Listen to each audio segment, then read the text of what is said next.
Hello, hello, hello, hello. 'Di ba may pangako ako, nasasayaw ako. Kahit hindi ko 'to ginagawa, ay gagawin ko para mapansin niyo lang ako. Kaya panoorin niyo ako ha. Lalo na pag marami manood, talagang mapapasayaw pa ako. Hindi, may dahilan kaya ako nabigla ko ba naman nabasa sa awit 30 verse 11, sabi dito. Yaong lungkot ko inalis mo, napapasayaw ako sa tuwa. Hindi na maghihirap ang loob ko at pinuno mo ako ng saya. 'Di ba ang ganda ng ng salita ng Diyos na 'yon, ay naangking ko 'yon.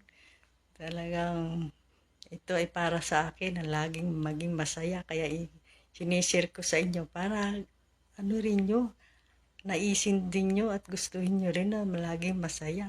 Pinapangakuan tayo ng Diyos, hindi ba?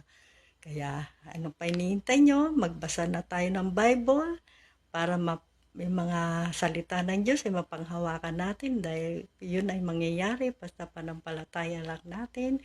Kaya mga ka-happy, madam people, mga God bless you all. Ha? God bless you all. Lagi.